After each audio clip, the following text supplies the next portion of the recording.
బుధవారం నాడు నారాయణఖేడ్ పట్టణంలో మైనార్టీ బాలికల వసతి గృహం వెనకాల అద్దెకి ఉండే రేగోడ్ గ్రామానికి చెందిన ప్రభాకర్ వృత్తి ప్రైవేట్ టీచర్ గా పనిచేస్తున్నాడు. రాత్రి సమయంలో 11:30 నుండి 12 గంటల మధ్య ప్రాంతంలో రాత్రి భోజనం తర్వాత వాకింగ్ కొరకు ఇంటి తలుపులు తెరిచి ఉంచి దూరం వెళ్లి 10 నిమిషాల్లో వచ్చేసరికి ఇంట్లో బెడ్రూమ్ లో నుంచి అతని భార్య శ్రీకని హ్యాండ్ బ్యాగ్ దొంగతనం జరిగినట్లుగా గుర్తించారు. ఎవరో గుర్తు తెలియని వ్యక్తి వీళ్లు బయటకు వెళ్లిన సమయంలో బ్యాగ్ దొంగిలించారని, ఆ బ్యాగ్ లో సుమారు 6.5 తులాల బంగారం, 4 తులాల వెండి, పట్టగొలుసులు ఉన్నాయని ప్రభాకర్ ఫిర్యాదు మేరకు కేసు నమోదు చేసి విచారణ ప్రారంభించడం జరిగిందని నారాయణఖేడ్ ఎస్ఐ విద్యాచరణ్ రెడ్డి తెలిపారు.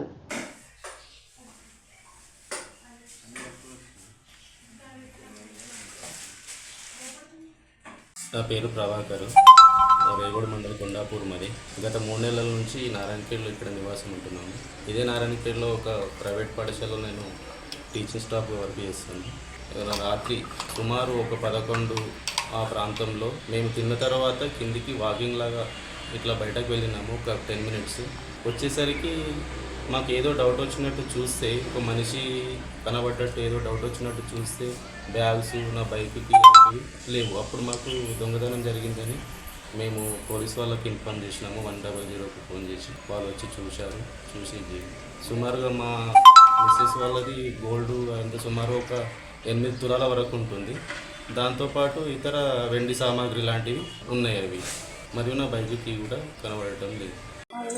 కొండాపూర్, రేగోడ్ మండల్ కొండాపూర్ అండి. నారాయణఖేడ్లో 3 months అయ్యి రెంట్కుంటున్నామండి. దొంగతనం జరిగిందండి మా రూమ్లో.